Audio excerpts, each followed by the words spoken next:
everybody, and welcome back to Blue Jays Today, where today, guys, we got to talk about how the Blue Jays just turned some heads. They beat the Philadelphia Phillies 2 out of 3 games at the series at the Rogers Center. That was very, very surprising because that proved the Blue Jays are here to play. They're legit. Yeah, sure, they missed Nola because he's hurt, and they missed Wheeler because he had a baby. You can make all those excuses, but the point being is that the pitching staff did enough work to handle that offense on the Phillies, and the offense, still facing some decent good pitching, handled them, and we won 2 out of 3. We're going to talk about that series, who impressed us, who's doing good, and as well, a big Bichette trade update that came out from Buster Olney, and as well, some pretty interesting stats you might want to hear. I'm your host, Adam Patron. And I'm your host, Nicholas Playlog. And I said previously to that series, like, this was the series for me that decided whether we were, like, really buying in or just kind of buying in. And for me, like, you beat one of the better teams in all baseball. And that is the catalyst or the inciting incident in this,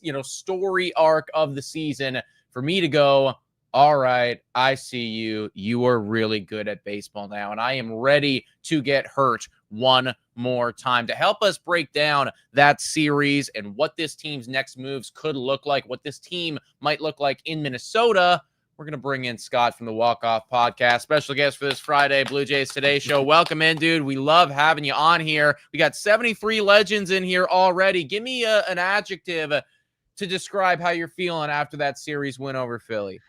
I am toxically positive right now. I am fully on board with this team again. And you know what? You kind of touched on it. We haven't really seen this team show some sandpaper, show some grit, rebound from a tough situation. And man, like, guys, they were down and out after Tuesday's game. They had their asses handed to them, and it would have been really easy to fold up shop and lose that series, and they didn't. The offense shows up the next day.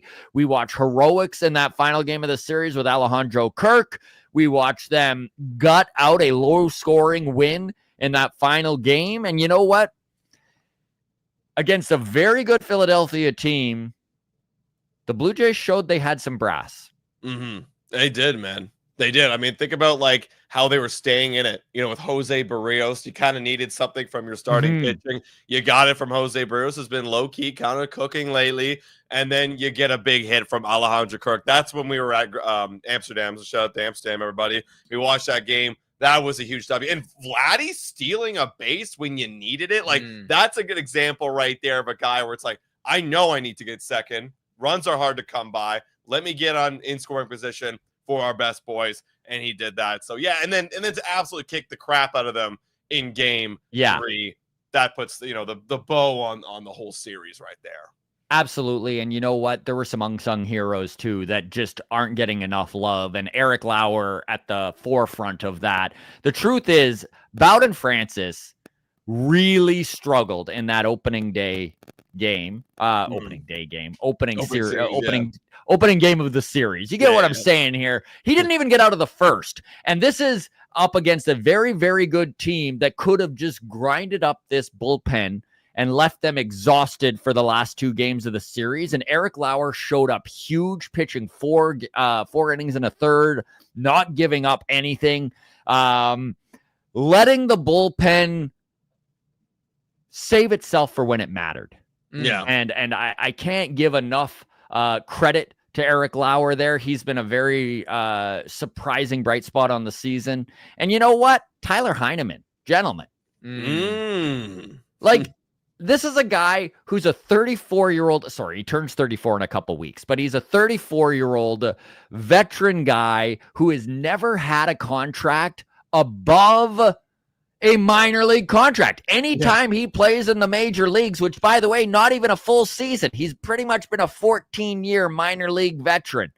And he is putting up numbers and doing everything right for this team. I know that it is on a limited sample size, and credit to Kirky for being as durable and playing as much as he has.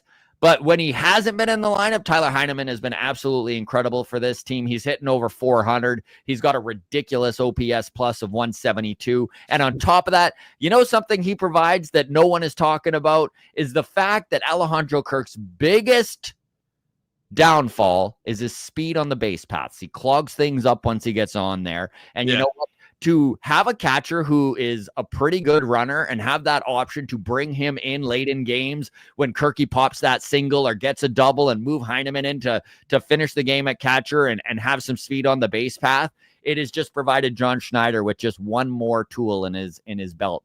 And good news for the Jays. No, I can't agree more, man. We all thought it'd be a big problem coming into the season. Oh, Tyler Heineman, the backup catcher. Truly. We're so used to Gabriel Moreno and Danny Jansen and all these other guys coming up through the system, Reese McGuire. And they were like, nah, no way this minor league guy's going to do it. But he has been a phenomenal guy. And honestly, everyone kind of always asks for like more playing time with Heineman. I kind of love it where it's at, where, again, no pitchers really can game plan for this guy because you haven't seen him in 4 days. So you're like, okay, well, what do? We know he's been good, but like we don't have enough of a sample size of like outs to know how to get him out. So yeah. You know what I mean? So it's been great. And speaking of the other duo in that half was Alejandro Kirk. I'm going to have a video coming out about him tomorrow, but I just wanted to highlight this again, man. This guy in the last 15 days, he's batting .478. like that's actually so dumb. Like it's so dumb. So for me, Alejandro Kirk is literally, if it weren't for Cal Raleigh, he would be the best catcher in the American League. And shout out to you guys if you guys want to go vote the captain in the All-Star game. Go do it because the polls are open right now. He probably won't be the number one catcher because I think everybody will probably say a catcher with a OPS over 1,000 deserves the first All-Star spot. But he's a good number 2 for the American League.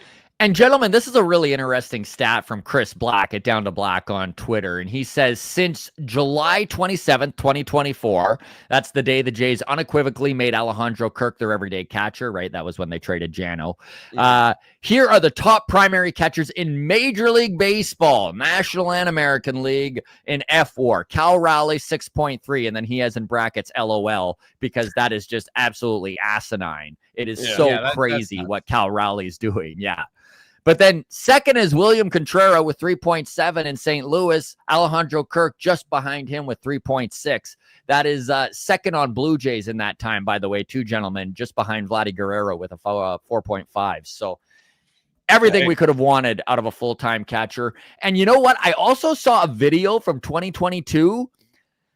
People still crap all over this guy's body, but man, he's put in work to slim down and get into shape. I know that he's still not everyone in baseball's favorite ideal baseball body, but screw it. I don't give a shit. Honestly, man, if he's going to put up these numbers, he could be a bouncing rubber ball for all I care. Ultimately, like for me, like Kirk, let's face it, like he's never gonna be like a super fast, speedy guy around the base paths. So like the conditioning and everything like that, it's all about, I think, endurance and being able to stay healthy as long as possible. And if he's in a position where he can catch, 3 out of every 4 games or, even more than that and be healthy for the whole 162, then that's good enough shape for me. Could not agree more. Seriously, right? Like durability, as long as he lasts, right? Exactly. And what's crazy is like it feels like, we talk about this a lot about other guys, when they're 25, 26 and they're coming into their quote unquote primes. This feels like Kirk's starting to hit his prime a little bit, gentlemen. 26 years old, and I said this on the before we started rolling here, but can you believe that Alejandro Kirk is top 10, right? If you go and look at the leaderboard, he is 10th in all of Major League Baseball in hard hit percentage. That's amongst guys like Aaron Judge. That's amongst guys like Shohei Ohtani, O'Neal Cruz. He's actually hitting the ball harder at a better rate than Addison Barger this season. So just take that into consideration when you look at the big monsters like those guys, and then little, marshmallow bouncy ball like, Scott's saying, Alejandro Kirk. So shout out to the captain, man. He's been awesome. Yeah. He's been amazing. Honestly, he's been one of the biggest surprises of the year. Talk about some other guys. Right off the top there, Scott, you brought up Bowden Francis, really struggling, and then you brought up the unsung hero that is Eric Lauer.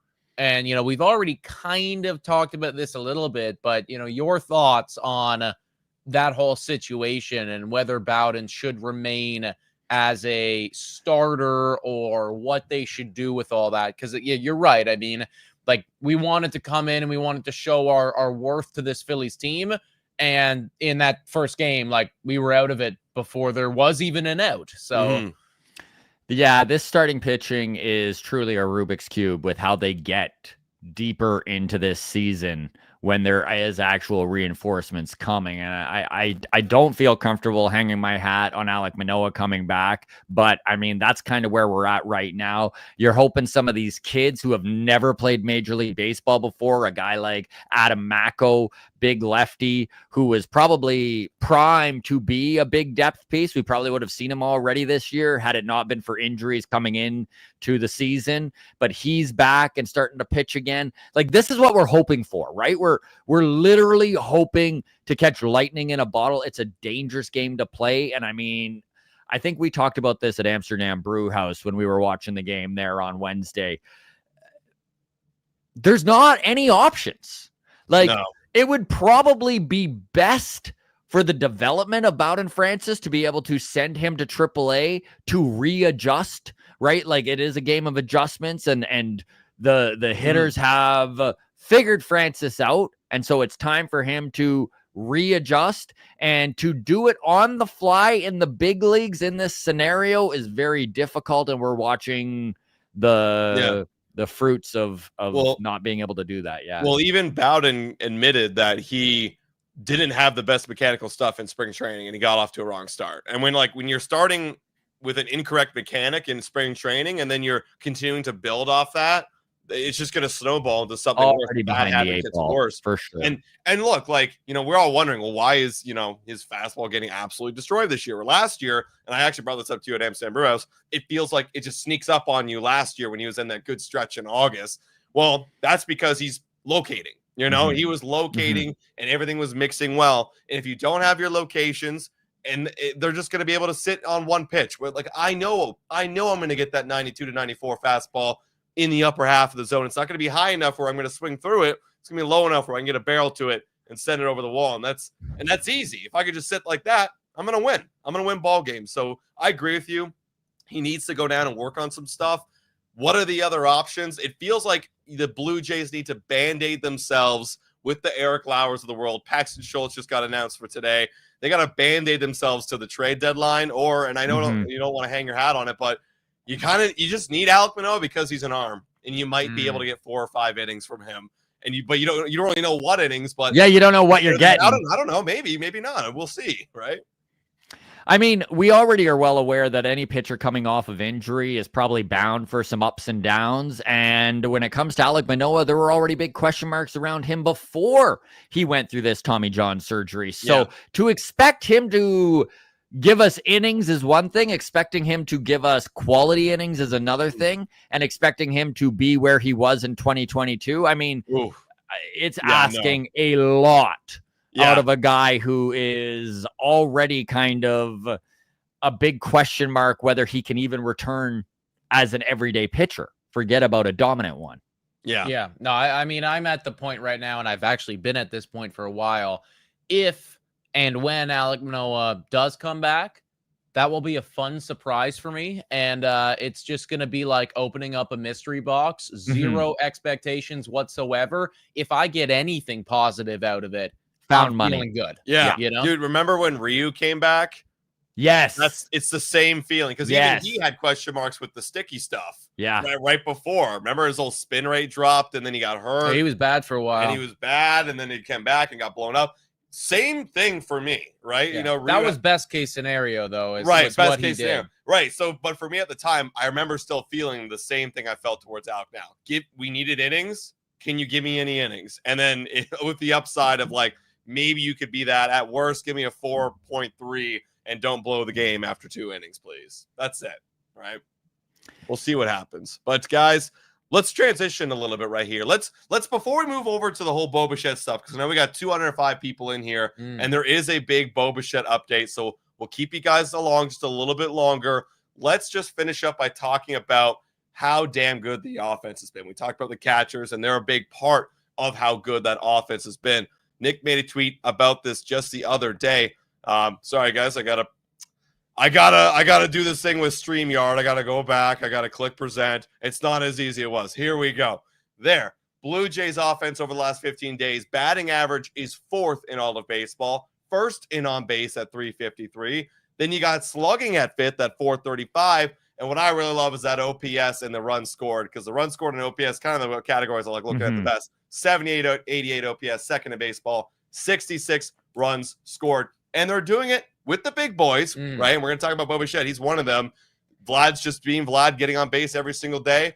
But then you got the bottom of the lineup for the Blue Jays, and the bottom of the lineup has been sneakily very good. They basically won the game yesterday, right? But they've been solid. You know, I'm talking just in terms of batting average. Straw, Lucas, you got guys down there. Ernie Clement in the last 15 days has an OPS over 1,000. Yeah.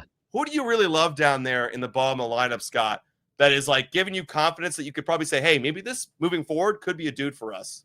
Well, I mean, Ernie Clement has been absolutely incredible. I don't expect his offensive output to be what we've seen over the last month, because that would be insane. But you know what? He has been very good with the glove. He's been incredibly versatile all over the field, and anything he's giving us offense-wise is icing on the cake. And boy, oh boy, we've got a whole glob of icing, gentlemen, because he has been out of this world when it comes to that. Another interesting development that's gone on with the Blue Jays is that Andre Jimenez is back, and he's where he should be slotted in this batting order, guys. Thank the good Lord above. I love the dude. I am probably too high on him, but the 9th hole is perfect for Andre Jimenez. Putting him in the cleanup spot is just putting him in a position to fail. So love that that's the scenario there. And then honestly, can you actually believe, Scott, that like there was a time period that we started this season with Andres Jimenez as like the 3 hitter and then the 4 hitter? Yeah. Like there was multiple games where he was in both of those spots. And it was at that point where, you know, like we're getting comments being like, like it's, you know, the Blow Jays, like what? I'm like, you know what? I can't even argue with you. Like what, like actually, what are we doing right now? So I couldn't agree more that, down there at the bottom, you know, turning over the lineup just feels so much of a better spot for him than trying to force something up there in a spot where he really never should have been. Well, and part being is because now you feel confident you've got these other dudes. Like you literally got so many guys that are doing well as of right now. Like again, we talked about Kirk right there, 2nd on the team in hits in the last 15 days. But like you mentioned, Ernie Clement, Addison Barger breaking out. George Springer still producing 205 batting average, but the homers have been coming in bunches. He's got 3 in the last 15 Which is days. fine for a guy who is his age, right? Like if George Springer, if all he wants to be is the occasional dinger, I will happily accept that from him. Yeah. What a wonderful surprise that Miles Straw has been too. I mean, honestly, the amount of pushback people had on that contract and taking in that money, it turns out it might be the best $3.5 million this organization has spent all year. It is wild, the depth that he was added and what he is doing.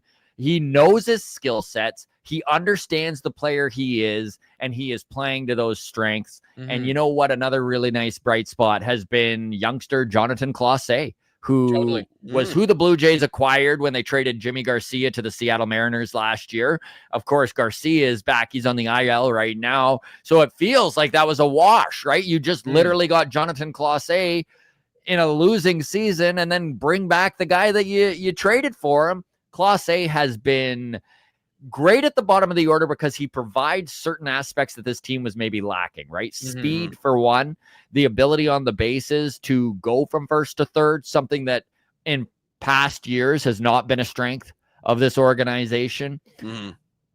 I could not agree more with you guys. The bottom of this lineup is why this has turned into the offensive engine that it is, right? And I want to jump in right there, Scott. Shout out, by the way, to the 222 people in here. If you haven't already done so, hit that like, smash that subscribe button. Let us know your thoughts down below. But we are so quick to criticize as, you know, Blue Jays fans, honestly, just fans in there. We're so quick to criticize John Schneider and Ross Atkins and all these people. So I want to be the first person here to praise. And what was one of the big moves that we made this offseason? Bringing in a new hitting coach, bringing in a new guy that was supposed to change the mentality, and somebody who we highlighted tons of times in the offseason does really well with some of those bench, kind of fringe players. Like that was something that he did great over there in Minnesota was, you end up with these guys that have like 300, 400 at bats. And it's like, what the hell? Like, this guy batting 400. Tyler Heineman. I didn't know who you were, but like now I'm looking at the Minnesota Twins page, and like we got an 800 OPS coming off the bench. So, I'm probably jumping the gun a little bit here because it has only been, the past month that things are looking good. But I think we would always, or we'd be a little bit naive if we didn't at the very least give a bit of praise here to David Popkins for what it is that he may or may not be bringing to this lineup right now. And you know what? The hitting philosophy has definitely changed, and you need to give a little bit of credit to the organization for having the wherewithal to accept that what they were doing wasn't the right direction and readjust. Yeah. Right? I mean, Chris Bassett came out in spring training and he said that this is the most aligned the players and the front office and the coaching has been since he's been here, which obviously a red flag also. But good news that they have eventually found that happy medium where everyone wants to be, because you can be overly analytical. You can chop your legs off your manager and micromanage everything from the top. And I think that was going on a little more than people were giving credit to.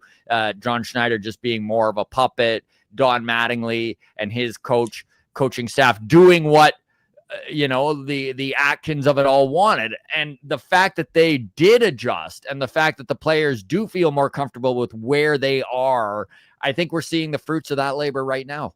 Yeah, and what I really love is they're empowering the players, I love what you said, they're not micromanaging the players, where it felt like everybody under like the offensive coordinator role of Don Mattingly, everyone had to be a contact hitter who hit the ball to the opposite field.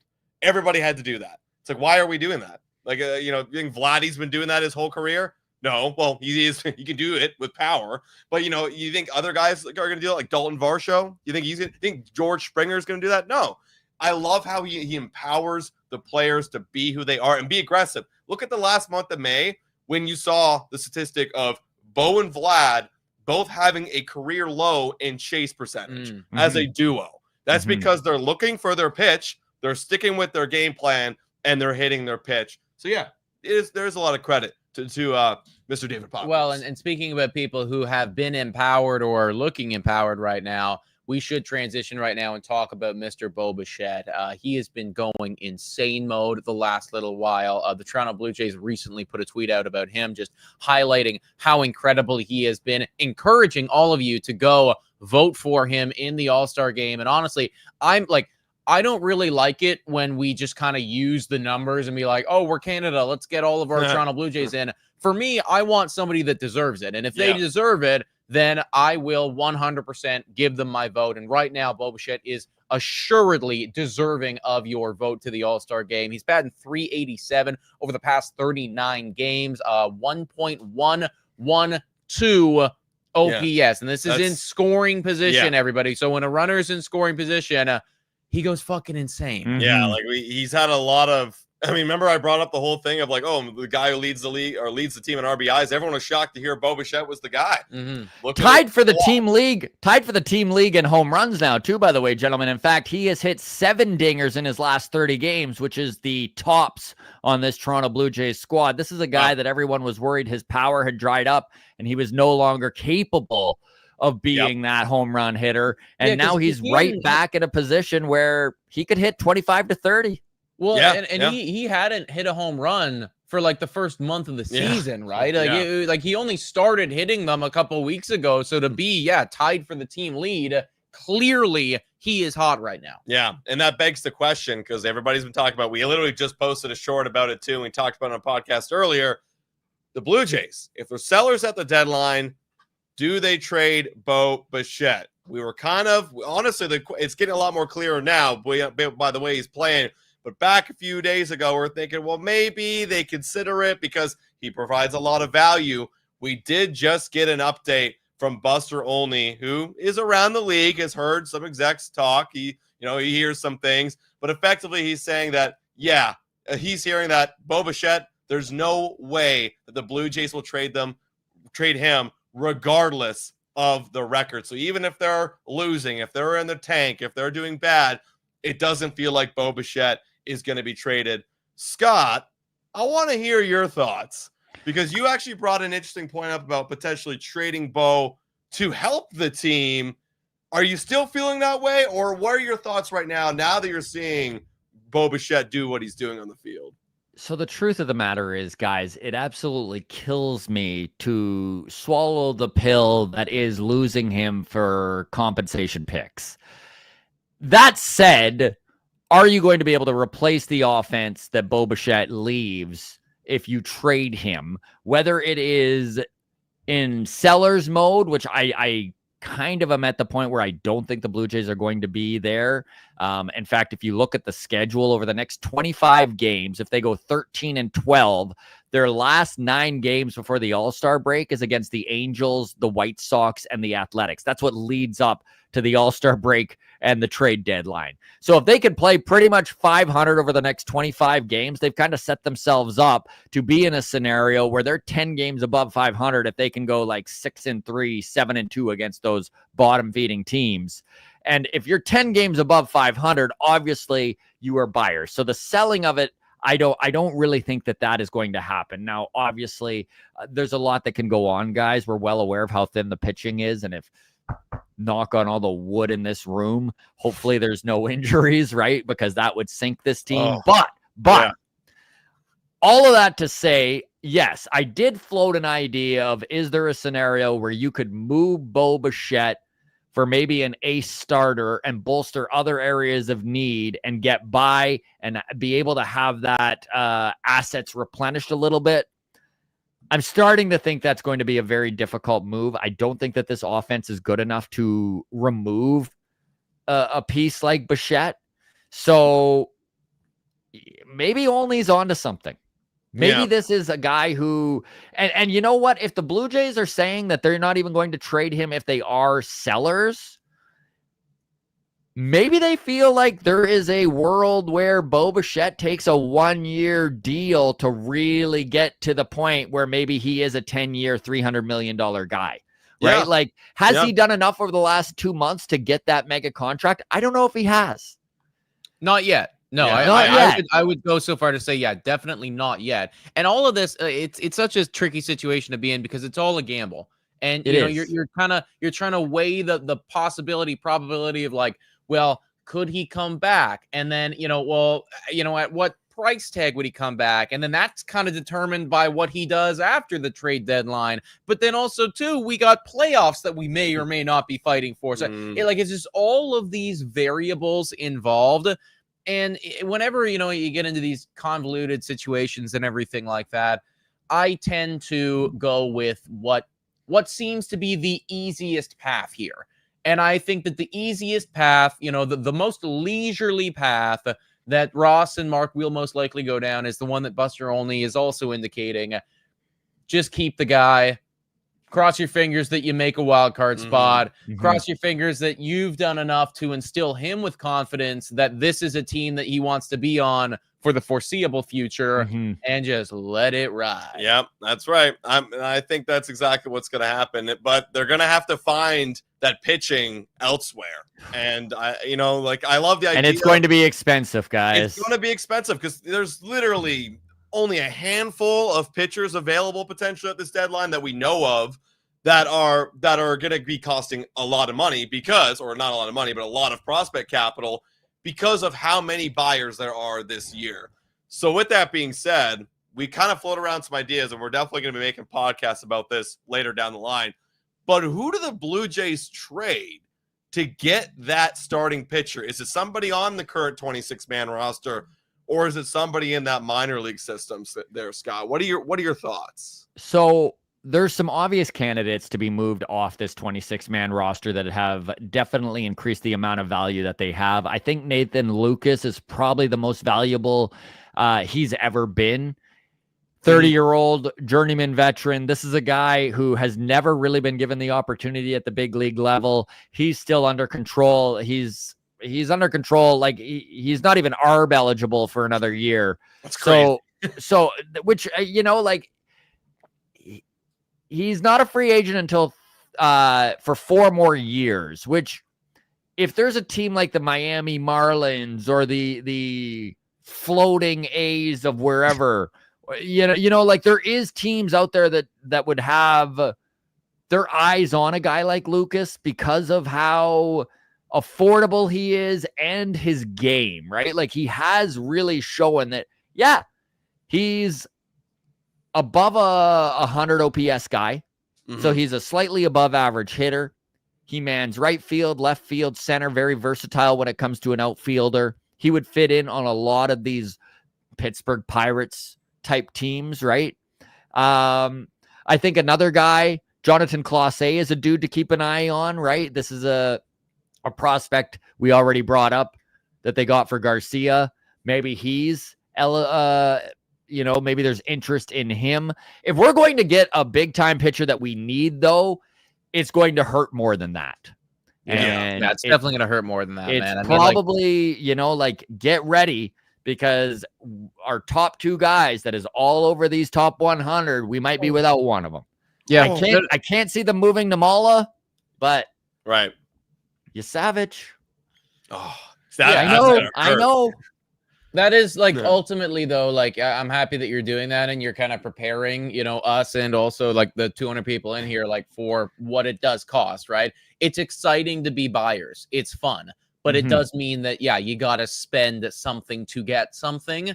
If again, they were going to trade somebody like a Savage, I hope that the piece that they get back would kind of be a Jose Barrios type of situation where it's not just this year, but it's also, an additional year after that, because then you can kind of justify it where it's like, oh, all right, well, in the off season, we're going to lose Chris Bassett anyways.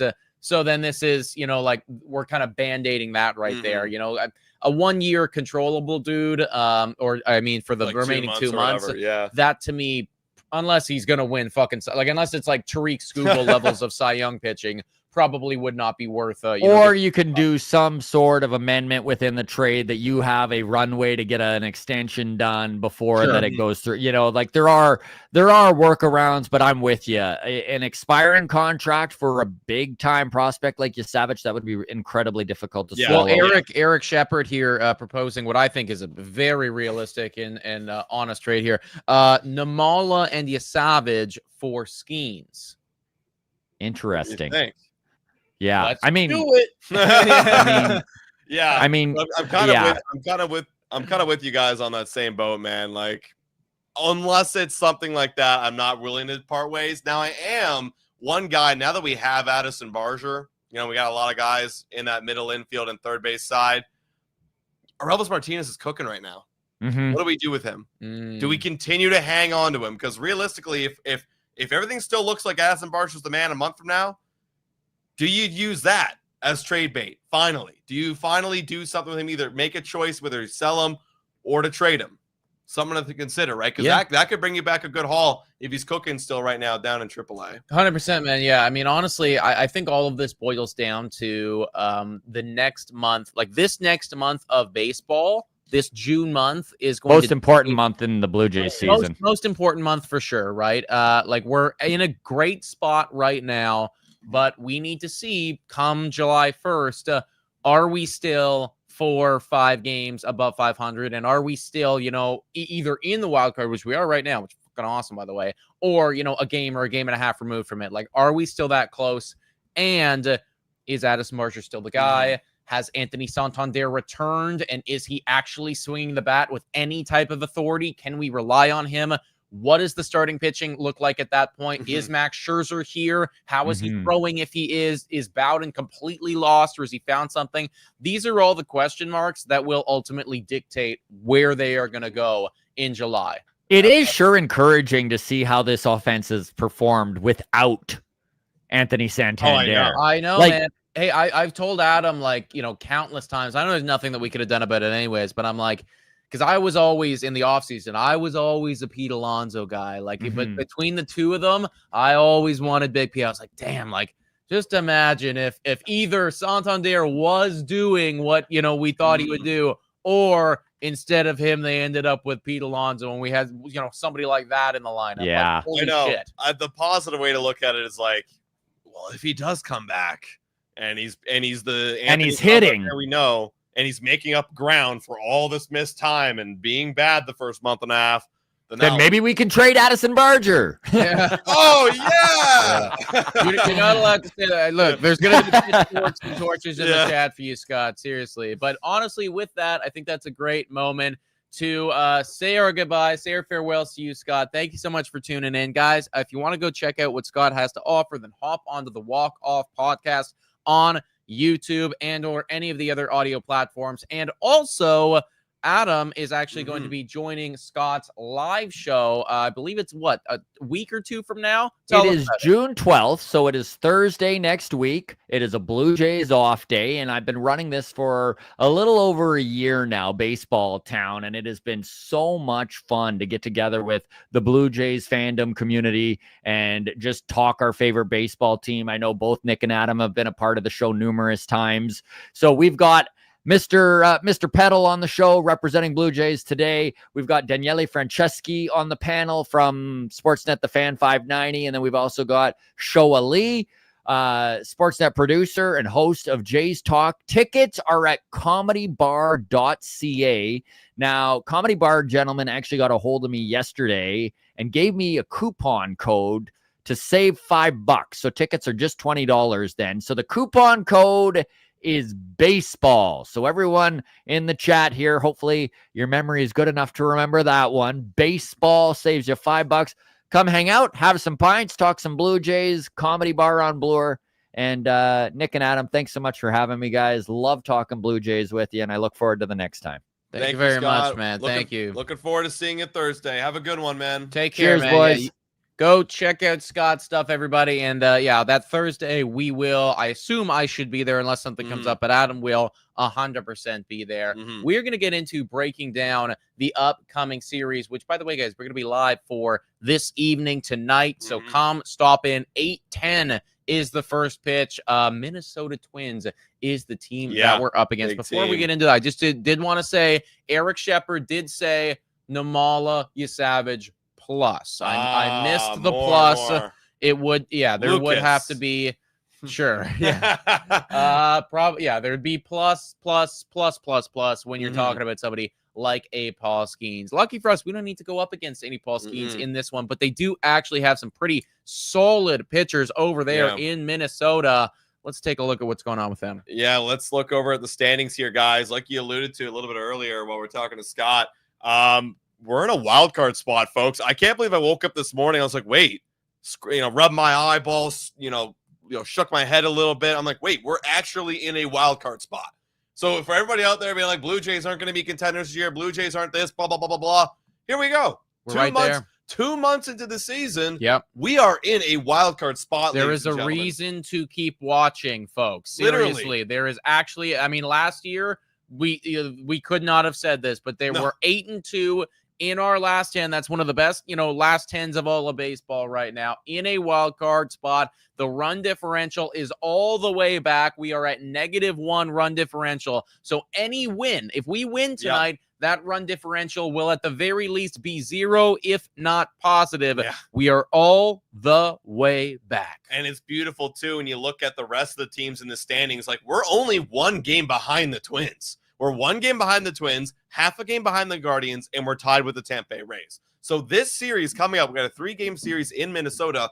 If we take 2 of 3, depending on what the Guardians and the Rays do, of course, effectively we're tied for first place at wild card, right? Unless the Guardians go on to sweep or the Rays go on to sweep this weekend. We're right there. Now, if we sweep the Twins, we're 2 games above them. That's a whole different story. But let's break it down here, everybody. We got the first game of the Minnesota Twins.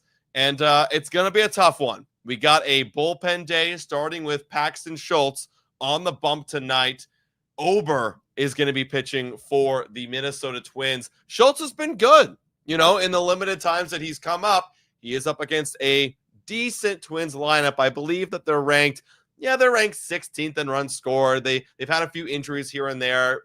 Byron Buxton is back. He's at the top of the lineup.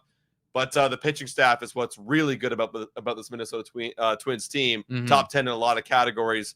What are your thoughts on this one, Nick? Well, my thoughts on this one are like Paxton Schultz is going to start the game for us, but I'm looking at his game log right now, and he's effectively the opener. Yeah. And then I believe it'll be Eric Lauer coming in for about 3 innings ish. Okay, yeah, and he should be rested enough considering the bout and blow up was back on Tuesday. He pitched like 48, and then this was Keegan, I think, that tweeted out this morning. He pitched like 48, and it's like, okay. So I would expect to see if Paxton Schultz is doing well, he might be able to make it one time through the lineup. If not, it could be a 1 inning or 1.2 innings type thing, and then Eric Lauer comes in. It's always so difficult to, bet on us, when something like that's going on. And you do have somebody up against, that you're up against in Ober, who is still a very solid pitcher, 3.48 ERA. That is nothing to scoff at. And honestly, like the lineup over there in Minnesota, it's not great, but it's also like, decent enough. I'm just like way too hyped up to say that we lose though. Like that's the thing. Like I'm just genuinely like fucking amped to say that it feels so ridiculous that I'd say that we lose this game, but it kind of feels like this would be a loss. I know, and I've totally got off my strategy of like I'm picking the opposite because I don't know what this team is anymore. Like the team is hot right now, folks. Like I'm looking over at the schedule or the standings. We're 8-2 in our last 10. Twins are 5-5. They're kind of being idle right now. We are flying over to Minnesota. We're getting off the plane. I guess we had a midday game yesterday, so we got in last night. We've had a full day to rest and recover, so maybe that's not a big factor. But you are walking into a new ballpark. It feels like they're due for a loss, even though what's crazy is I feel like they might actually have a chance to win this one just based on how hot that offense has been up against good pitching against Phillies. Look, I mean, if you score, 7, 8, 9 runs a game, like you'll win almost every single time. So, and granted, too, on the road this year, our offense hasn't been clicking as good. Like at the Rogers Center, our offense has been dominant, but the last couple of series on the road, it's been almost non-existent. So I'm going to say we lose. We got to get warmed up over there against. I do think so. Let's give a quick shout out here to Betway, everybody. Please bet responsibly, guys. We got the lines here for Betway for tonight's game. If you want to hop on there, then scan the QR code. As you can see, the Toronto Blue Jays are the underdogs in this one. You'd get 2.2 times your money back should you decide to bet on them. Twins are the favorites. I get it. This line honestly makes so much sense to me. That's kind of how I'm evaluating things in my brain right now. It's like, we got a chance to win this game. Like we're not so heavily underdogged, but they are at home and they are also a wild card team. So Minnesota kind of feels like the play. Yeah, you know what? I made a Betway feed clip where I took the over on the Blue Jays or the run line, excuse me. But now I feel like I'm going to take the under, honestly, because I'm now thinking about the Blue Jays offense on the road. And I'm thinking about this Twins offense, and I feel like the bullpen day might give them enough of a trip up where they're kind of like not settling in and zoning in on one pitcher stuff. That's what I would take if I was there. But if you guys want to hop onto Betway, click the link in the detail section or scan the QR code right here on the screen.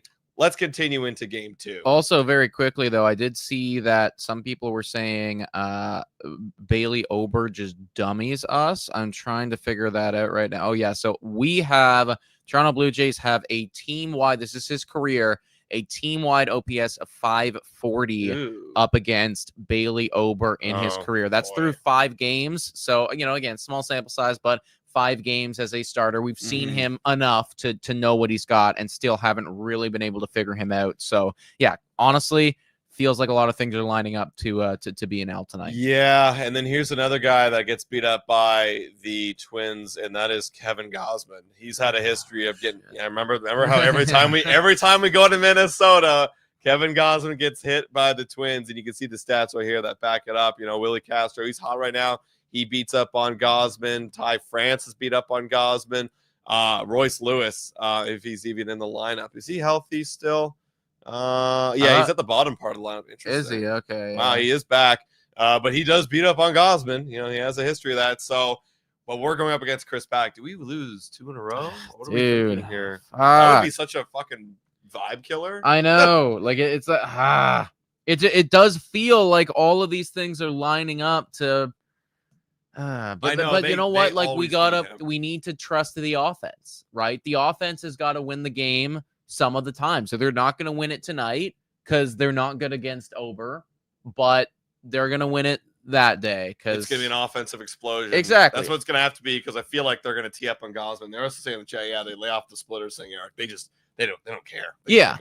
Like I like what Jays fan 27 is saying here, right? Win the game 7-5. Like that feels, offense comes to life, wins this one for us. Gosman gives up like 4 through 5 innings, and then bullpen comes in, gives up 1, then shuts it down the rest of the way.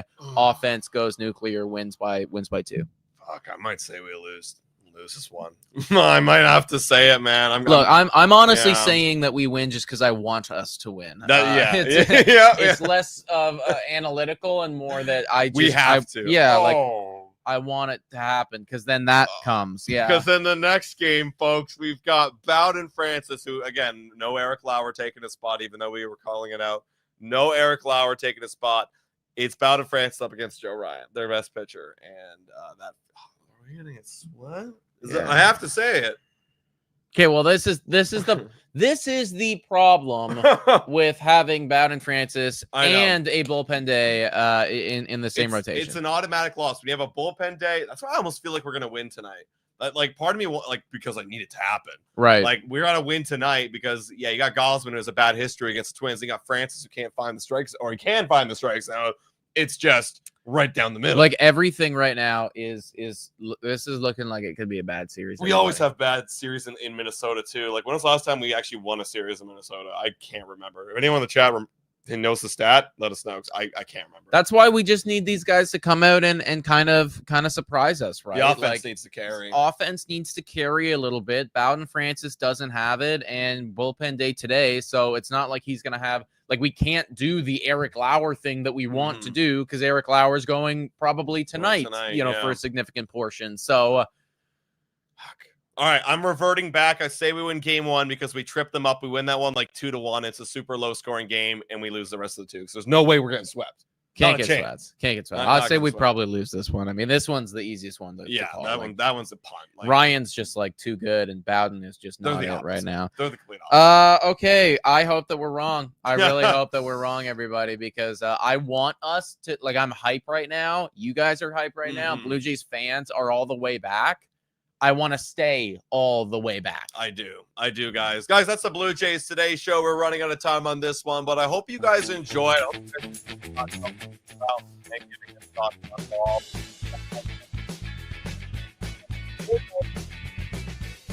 For Shannon, thank you to all of our YouTube members. You guys are absolutely awesome. Yeah, thanks so much for watching, everybody. And as always, go Jays, go! Also, I see Jays fan 27 asking for questions. We should have got the questions, but we talked a long time with Scott. We talked a lot. Listen, we should do some wine on wine streams kind of soon. Some casual streams on an off day. Now that we're getting in a trade deadline, that'd be a lot of fun. Let's do it, guys. Shut up. Bye.